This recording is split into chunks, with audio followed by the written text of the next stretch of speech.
hizo acordar de un pasaje Amén. en el Nuevo Testamento, ¿no? En Lucas. Ah. Cuando Jesús va caminando con dos de los discípulos en el camino de Emaús y les iba hablando de las escrituras, de las profecías, y en un momento cuando Jesús ya desaparece, dice, uno de ellos le dice, no ardía, dice, en nuestro corazón cuando nos abría las escrituras. Y pienso cuántas veces estos dos discípulos quizás de pequeño aprendieron la Torá en la sinagoga, les enseñaron, aprendieron quizás de memoria muchos pasajes.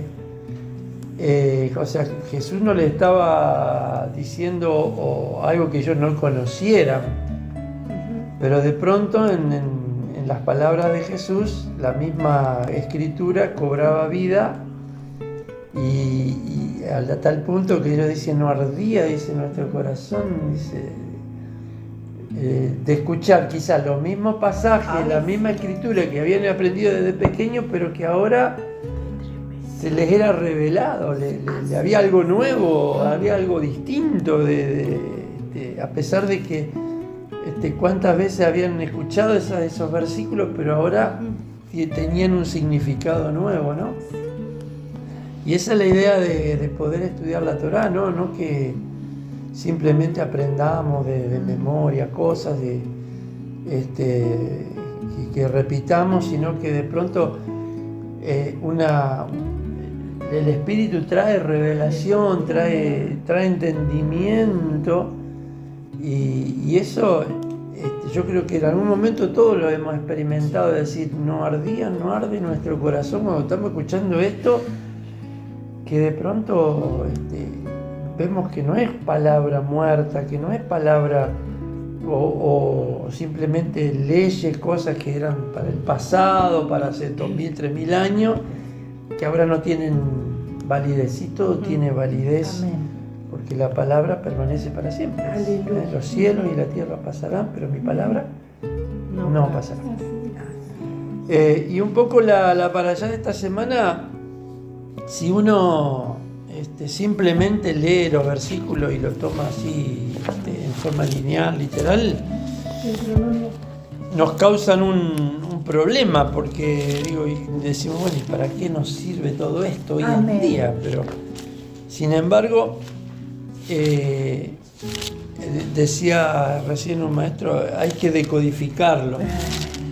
Hay que decodificar la palabra, no es simplemente palabra que fue útil en una época y ahora no, sino que realmente nos habla hoy en día.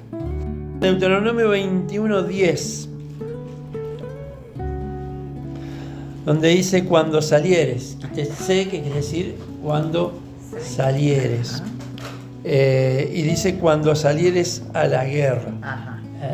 Cuando hablamos de guerra, todos pensamos enseguida las palabras de Pablo, no tenemos lucha contra sangre y carne, sino contra principados, contra potestades. Ya queremos empezar a hacer guerra espiritual, sacar la espada. Sí. El tema es, dice, cuando salí a la guerra contra tus enemigos y Jehová tu Dios los entregara en tu mano, ahí es donde empieza la verdadera guerra.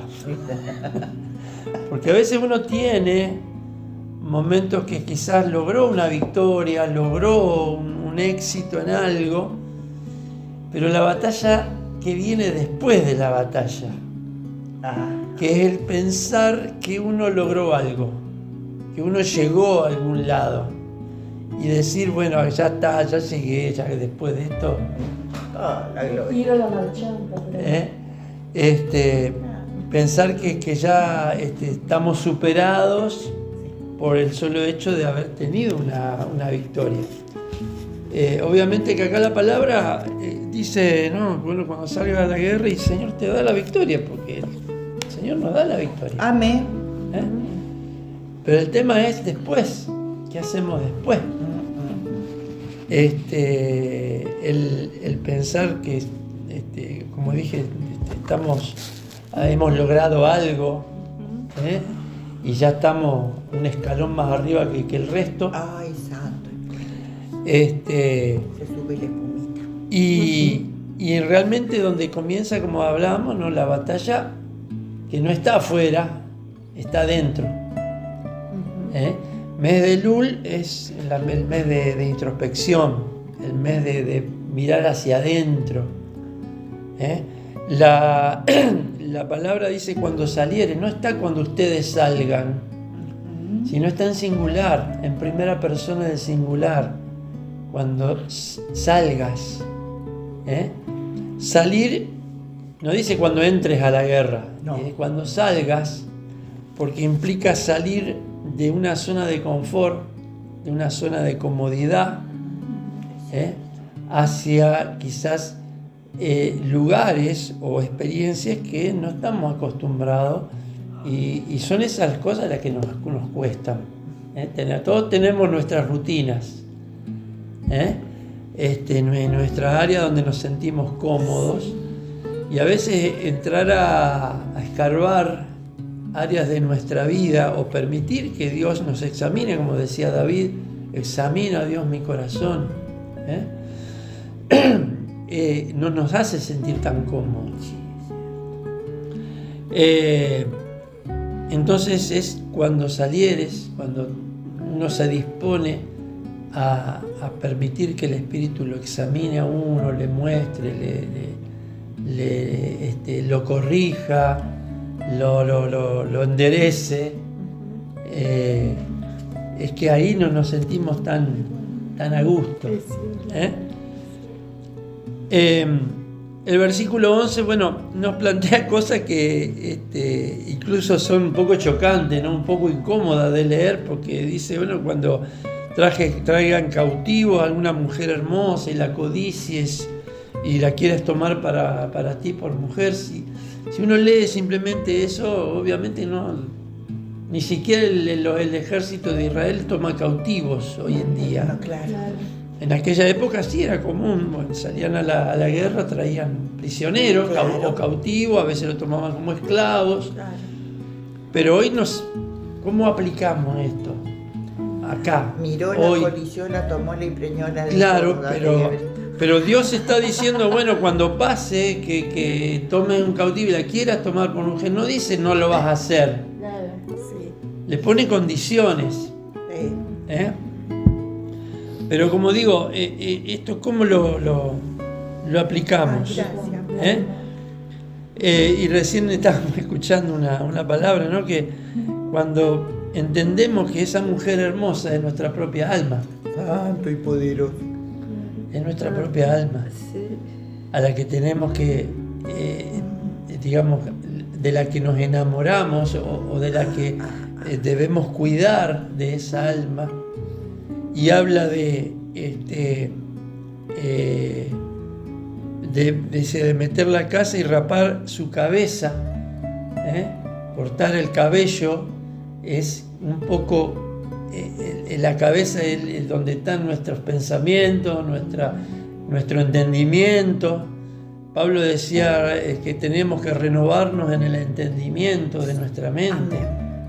Y eso significa rapar los cabellos, quitar las ideas, que a veces tenemos ideas preconcebidas o ideas que se arraigaron en nuestra mente y que quizás fueron buenas en un momento, pero que no nos sirven ahora. Amén.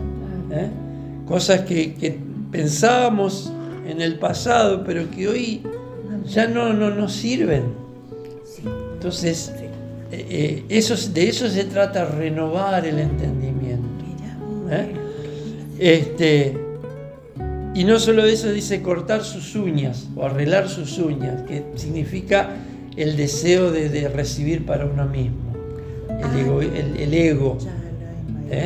También puede decirse retener. Algo de aquellas cosas que deseamos retener. Wow. Eso significa las uñas. Como digo, es esa batalla que tenemos que librar para restaurar esa alma, para restaurar nuestra propia alma, para lograr esa elevación, esa verdadera elevación, que a veces se consigue siendo humilde, Sí. humillándonos, aquel que se humilla será enaltecido, dice.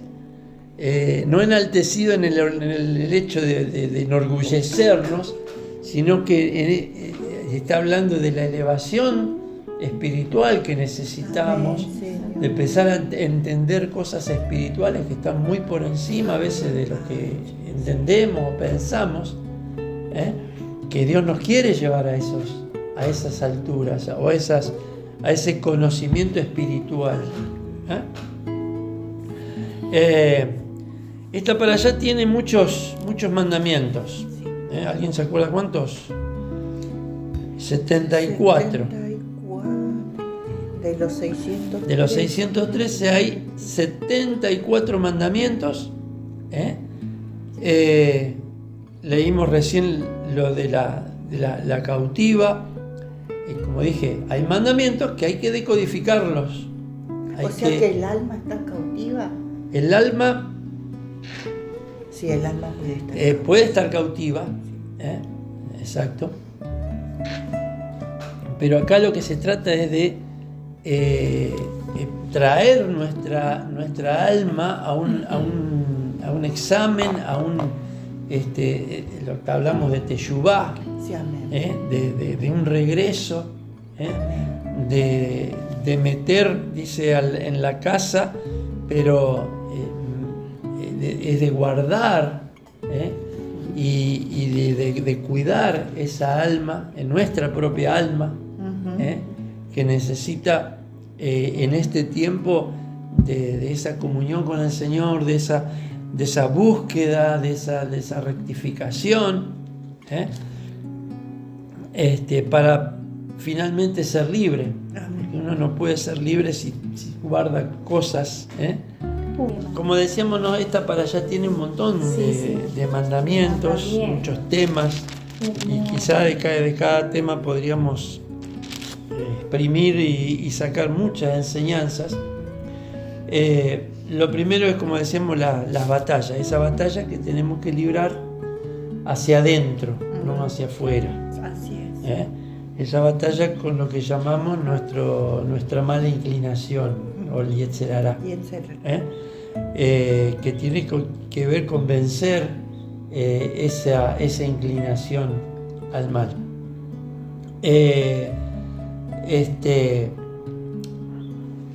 Hay una frase acá que se relaciona con el mes de Elul.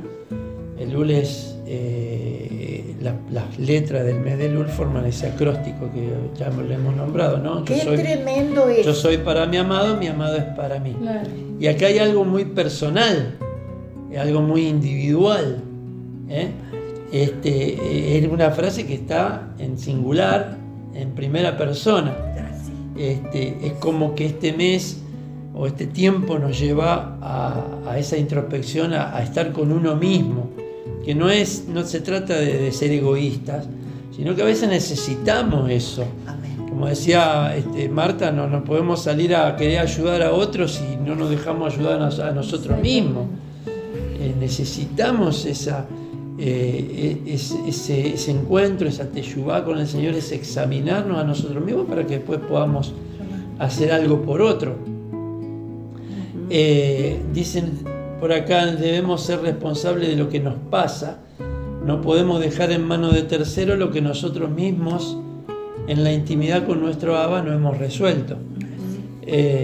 Yo por ahí le digo a mi señora, ¿cuánta gente va y que el pastor le ore? Y ayer que te ore el pastor para que a ver si logramos salir del enredo que estoy. Está bien que oremos unos por otros y eso es bíblico y tenemos que hacerlo. Amén. Pero tampoco tenemos que tener la actitud de que todo el mundo tiene que orar por mí y yo no hago nada. Dice, no podemos esperar que mi pastor, mi amigo, mi pareja, esté haciendo lo que nosotros tenemos que hacer. Sí. Vuelvo a recalcar esto porque a veces es muy fácil hablar de batalla echándole la culpa al enemigo de todo lo que nos pasa. El pobre diablo no tiene nada que ver. Y hay veces que el enemigo no tiene nada que ver. O sea, el enemigo sí va a aprovechar esas debilidades, esos conflictos internos que tenemos para justamente tratar de hacernos caer. Sí. Lo hizo con el mismo Jesús. O sea, ¿cuál fue la primera tentación?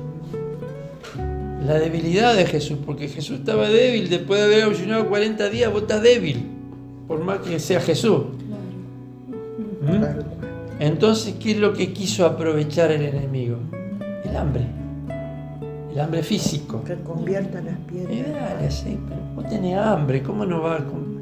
Vos necesitás comer, necesitás alimentarte, son 40 días, Ay, eso no lo vencí todavía. Yo... Bueno, pero Jesús podría haberlo hecho. Sí, ni hablar. Pero iba a hacer lo que el enemigo le estaba diciendo que haga. Claro. Ajá, sí. Ahí está.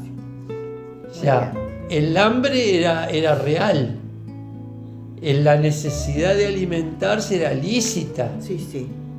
La debilidad que Jesús tenía en ese momento era real. Sí. Pero entonces viene el enemigo y te dice, dale, hacelo, total. Sí, ¿Quién ¿Quién se va a enterar acá en el medio del desierto? ¿Quién se va a enterarse? Todo el mundo. Señor. Anda a la iglesia con lo que Y tengas. Jesús nadie te le responde Toda la justamente iglesia. con la palabra. Se ame. No solo de pan vivirá el hombre. Aleluya. Al final de las tentaciones vienen ángeles y lo sostienen y lo alimentan. O sea, el alimento lo recibió finalmente. Exactamente. Pero no hizo lo que el enemigo quería que hiciese. Resistió la tentación. A veces resistir la tentación es una batalla contra nosotros mismos. Claro que sí. Contra nuestra propia debilidad. Muchos mandamientos hay acá, muchas cosas que a veces nos puede parecer que son a veces cosas sin importancia, como el hecho de decir, bueno, el mandamiento de que si andás por el campo y ves un nido con huevo, podés tomar los huevos, pero dejar la madre. O tomar los pichones, pero dejar la madre. Ajá. O sea, no podés lastimar a la madre. Tiene un misterio también ese, pero me refiero a lo pequeño del mandamiento. O al mandamiento de poner barandas en las terrazas. En esa encontré una ilustración bastante linda, si puedo se las muestro después.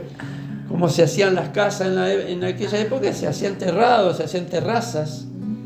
Y entonces el mandamiento simple es decir, bueno, poned baranda, porque si alguno se cae, la culpa va a ser tuya. Wow. Y eso también tiene un significado espiritual. Pero el tema es que a veces decimos, bueno, cumplir con todos los mandamientos no me hace una mejor persona. No. Cumplir con el Shabbat, respetar las fiestas, está bien, pero eso no es lo que me hace mejor persona. Pero sin embargo, esta playa está llena de mandamientos que son éticos, que tienen que ver con nuestra ética, y eso sí me hace mejor persona. Guardar todas esas cosas, respetar la vida, respetar al prójimo, no querer quedarme con cosas de otro, en fin, ya te digo, hay un montón de mandamientos acá. Podemos quizás repasar algunos. Si vieres extraviado el buey de tu hermano, devolvéselo, o el cordero, o sea, eso está en el capítulo 22. Así harás con su asno, también con su vestido, lo mismo harás con toda cosa que tu hermano que se le perdiere y tú la hallares, no podrás negarle tu ayuda. O sea, devolvé. Si sabes que no es, sabes de quién es, entonces no.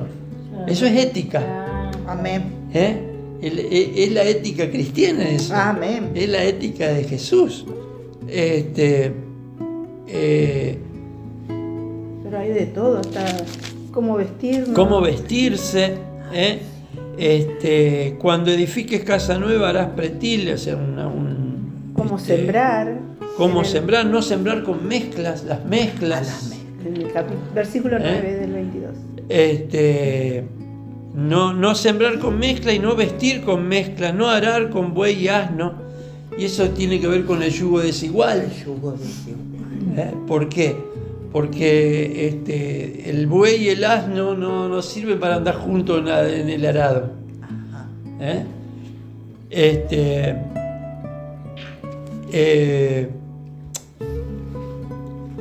Ahí, como les dije, hay 74, no lo vamos a leer a todos. Pero todas esas mandamientos, esos mitzvot, tienen que ver con la ética, tienen que ver con nuestro carácter, tienen que ver con nuestra integridad, con nuestra honradez. Y todo eso sí tiene que ver con la clase de persona que somos.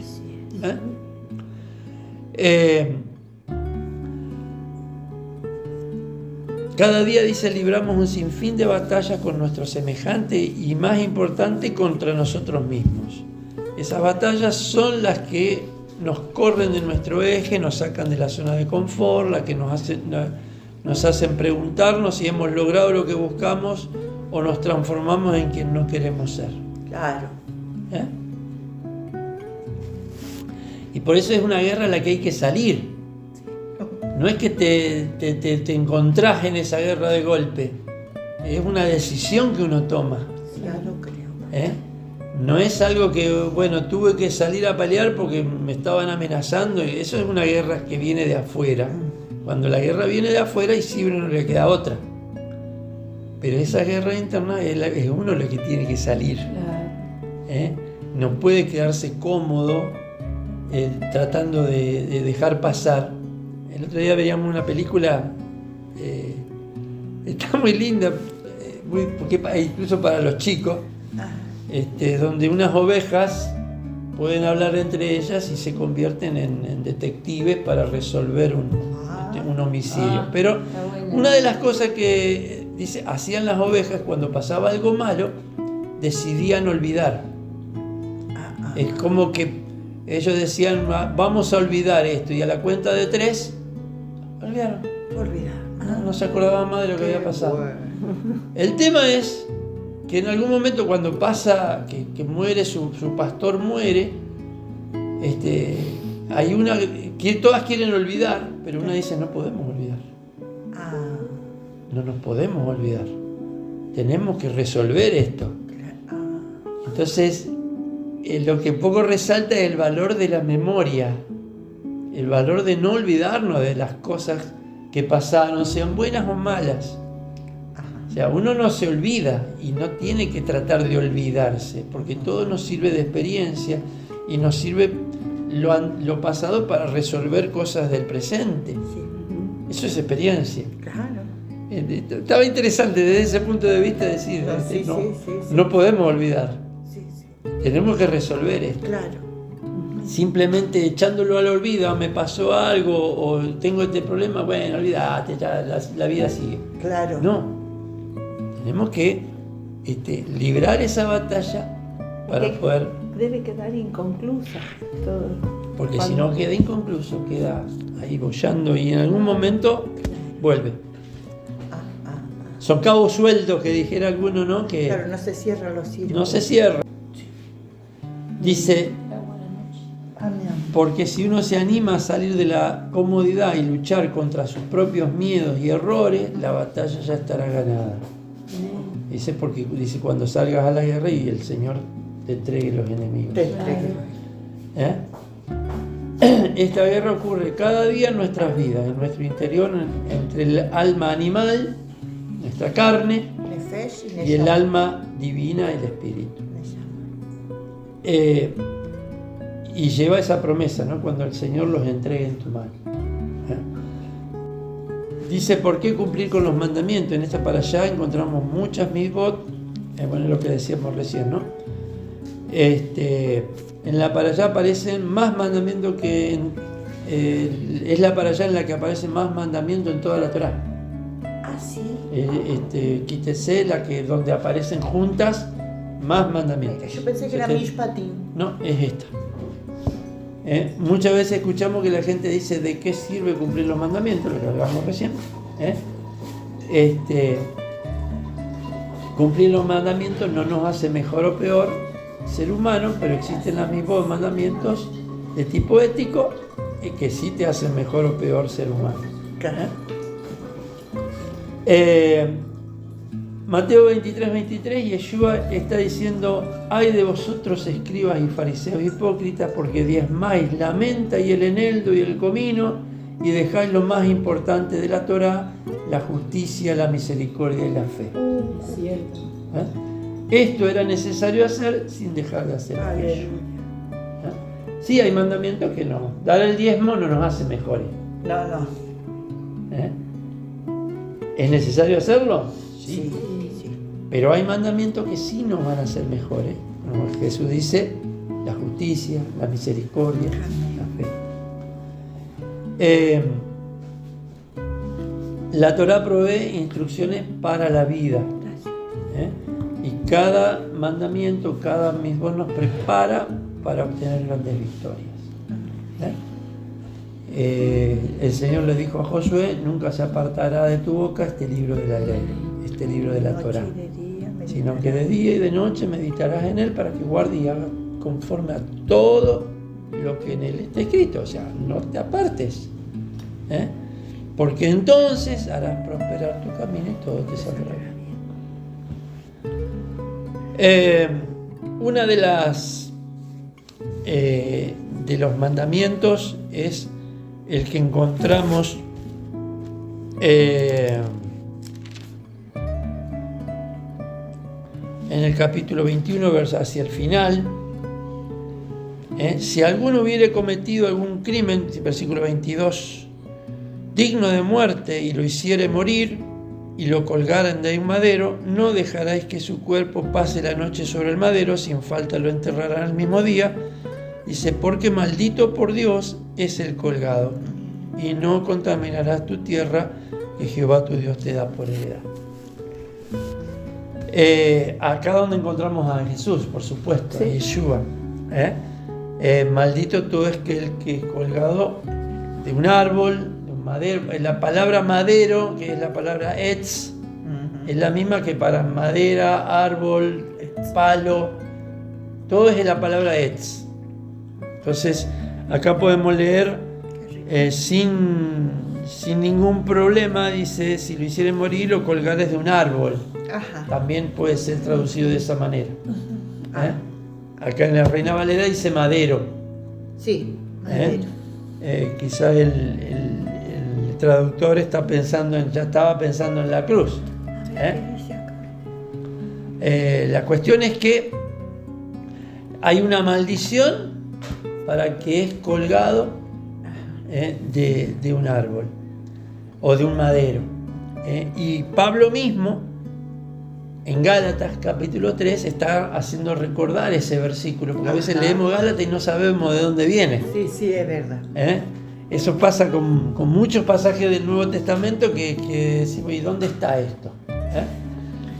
Cristo nos redimió de la maldición de la Torá, habiéndose hecho maldición por nosotros, porque escrito está: maldito todo el que cuelga de un madero. Así es. Eso dice Pablo, a fin de que Yeshua, la bendición de Abraham, viniese a los gentiles, para que recibiéramos la promesa del Espíritu mediante la fe. Había una maldición, y esto hay una diferencia, ¿no?, con la cruz de Cristo. Es que está hablando de alguien que había cometido un delito, era apedreado, era justiciado, y después, para ejemplo, para que todos vieran, y para una forma de advertencia, era colgado, pero hasta la noche nomás, porque a la tardecita, cuando caía el sol, tenía que bajarlo y enterrarlo. No es que estaba varios días. Y colgaban el cuerpo cuando ya estaba muerto. Los romanos no hacían eso. Los romanos era el peor.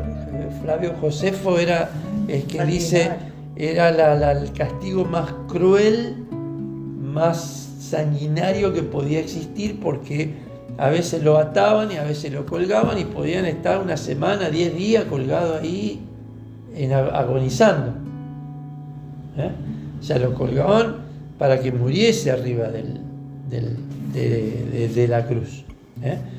La crucifixión estaba reservada no para los ciudadanos romanos.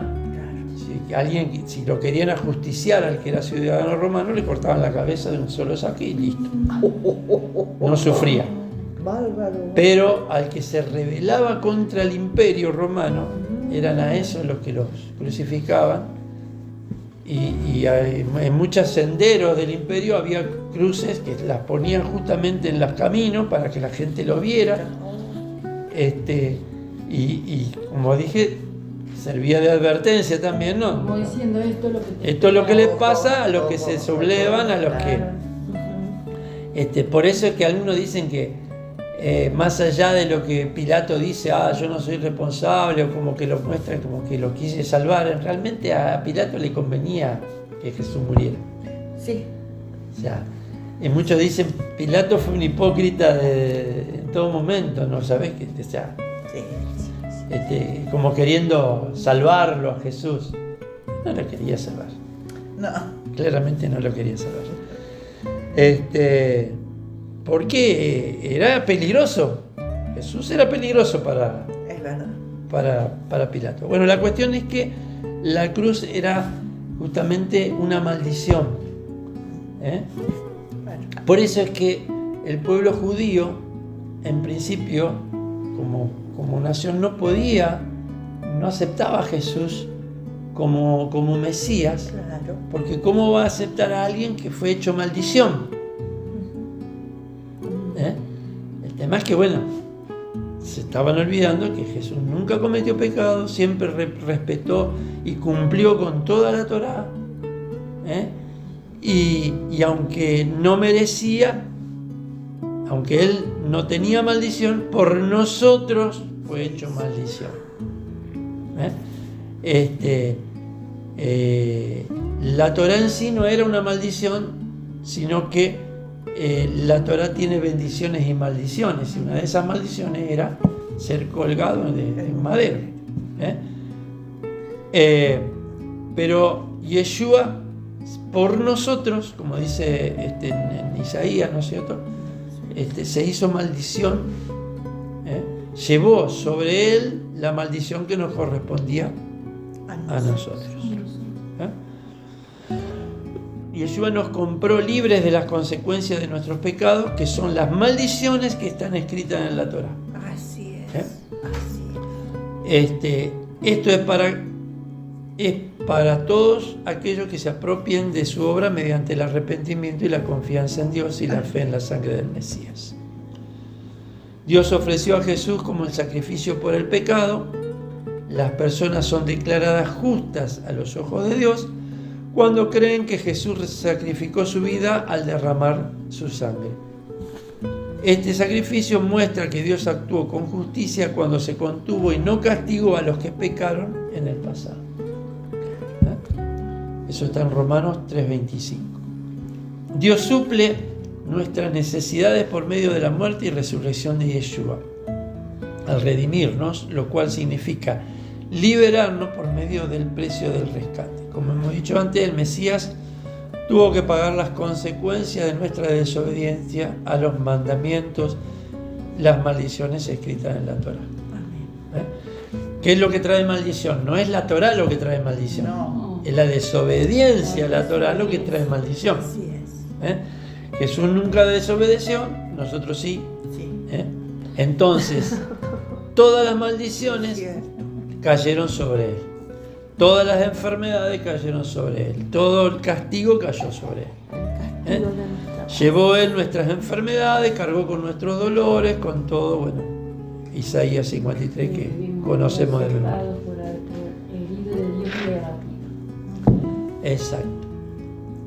Dios dice hizo que cayera sobre él la iniquidad de todos nosotros. Yeshua tomó nuestro lugar cargando la maldición que nos correspondía a nosotros. Si Cristo cargó en su cuerpo la maldición de la Torá, del que es colgado, que figura en Deuteronomio, para que la bendición de Abraham llegara a los gentiles. Entonces, tiene que haber una conexión entre las maldiciones de la Torá y los gentiles. Esto está interesante. Sí, sí. Porque muchos dicen, bueno, pero la Torá no es para los gentiles. Los mandamientos del Antiguo Testamento no son para los que no son judíos. Entonces, la lógica sería que si los mandamientos de la Torá no son para mí, entonces yo no tengo pecado. Entonces no necesito a Cristo. Claro. Tampoco tengo las bendiciones. No tengo nada. Pues si no tengo las maldiciones, tampoco tengo las bendiciones. En el pueblo cristiano muchas veces sí, se apropian de todas las promesas, todo que es lo que es más lindo. Pero de todo lo que trae maldición, si desobedezco, eso no es para los judíos, eso es para los judíos. Es cierto. Eso es para los judíos. Sí. Dice, si no hubiese ley, no habría desobediencia. Y no hay maldición. Se entiende la lógica, Sí. Si no hay algo que me diga, no robarás, Claro. y yo robo, y no hay problema, porque la ley no es para mí. Claro. Eso es para los judíos. Entonces, si yo robo, la ley no es para mí. Claro. Dice, si no aplica la maldición, tampoco aplica la bendición. Si no hay Torah para los gentiles, no hay maldición para ellos, puesto que la maldición es el resultado de la desobediencia. Claro. Si no hubiese ley, no habría desobediencia y no hay maldición. En cambio, Cristo llevó la maldición para los judíos y también para los gentiles, para que la bendición de Abraham les alcanzase a todos.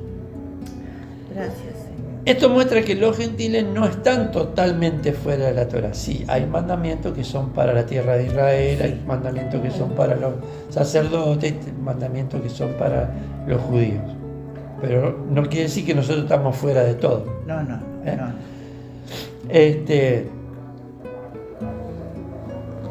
No estamos totalmente fuera de la Torá, sino que hay mandamientos escritos en la Torá que aplican a los gentiles, porque si no, entonces no tendrían pecado. Sin embargo, todos hemos pecado.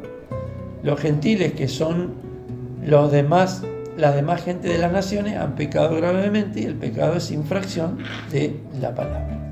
Gracias a la maldición que cayó sobre el Mesías, somos liberados de las maldiciones que nos tocaban a nosotros.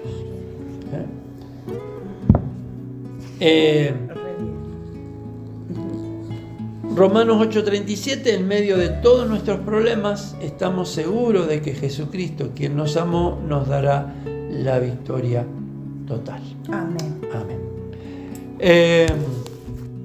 Hacia el final de esta parashá, dice, acuérdate de lo que hizo Amalek contigo en el camino cuando salías de Egipto, de cómo te salió el encuentro en el camino y te desbarató la retaguardia de todos los débiles que iban detrás de ti cuando tú estabas cansado y trabajado, y no tuvo ningún temor de Dios. Por tanto, cuando Jehová tu Dios te dé descanso de todos tus enemigos alrededor de la tierra, que Jehová tu Dios te da por heredad, para que la poseas, borrarás la memoria de Amalek de debajo del cielo, no lo olvides. Es un mandamiento de no olvidar a Amalek. ¿Qué hizo Amalek? Si vamos a comparar el daño, los egipcios le hicieron más daño a Israel que a Amalek. Sí. Cuando se escribe en esta palabra, Amalek los había atacado una sola vez. Sí. Sin embargo, a los egipcios dicen, bueno, acuérdate que fuiste extranjero en la tierra de Egipto, si viene un egipcio tenés que tratarlo con dignidad, con respeto y tratarlo bien. Amalek no dice eso. No. O sea, ¿quién fue peor para los judíos, Egipto o Amalek? Amalek. En un sentido fue Egipto porque le hizo más daño, porque los esclavizó 400 años, le mató a los niños. Sí. Amalek después que ellos salieron de Egipto, todos los pueblos de alrededor, ninguno se atrevía a hacerle frente por todo lo que habían visto. Claro. Amalek fue el único que se atrevió. Y un poco abrió la puerta para que después otros quisieran también atacar. Claro. Lo otro que es Amalek, que ataca por la retaguardia. Y el nombre Amalek tiene el valor numérico de 240, que es el mismo valor numérico de la palabra que se traduce como duda. ¿Duda? Duda. Duda. La duda. Ajá, la duda. Por eso se dice que Amalek es la duda. Sí, sí. Cuando entra la duda, cuando entra la falta de fe, es eso lo que tenemos que combatir. Afianzarlo en la palabra. Por eso dice, no, Amalek te salió al encuentro por la retaguardia, porque la duda viene a atacar nuestras debilidades. ¿Y qué pasa si esto no? ¿Y qué pasa si...? Y la duda que trae temor. Claro. Cuando entramos a dudar, hay temor. Y el temor, leía hoy, no viene de las circunstancias, el temor viene de adentro. Las circunstancias pueden estar afuera, Claro. pero el temor viene de adentro. Es lo que trae la duda. Claro. Y ataca justamente nuestra debilidad, que es lo que dice acá. Te desbarató la retaguardia a todos los más débiles que iban detrás de ti. Porque el pueblo avanzaba llevando adelante todo lo que era para la defensa. Claro que por ahí no se acordaron de que atrás había que cuidar también. Claro. La cuestión es que Amalek justamente es esa... Es como un espíritu. Es como un espíritu. Sí, puede ser un espíritu, pero siempre hay algo que está dentro nuestro. Sí. Por más que, porque si, vuelvo a decir, si empezamos a echar la culpa de los espíritus, Cierto. entonces nosotros... Marco Will decía, ¿duda? Tengo una duda. Bueno. Tengo una duda. Siempre tendemos a echarle la culpa a los espíritus, a los demonios, al enemigo. Pero como dije al principio, no, el enemigo siempre va a aprovechar algo que tenemos adentro. Uno mismo. Ya te digo, de otros pueblos por ahí no es tan rígido el Señor para decir los combatirá, los exterminará, no te olvides. Estaba Moab, estaba Amón, estaba Egipto, Sí. estaban los filisteos. Asirio. Pero del único que dice esto es de Amalek.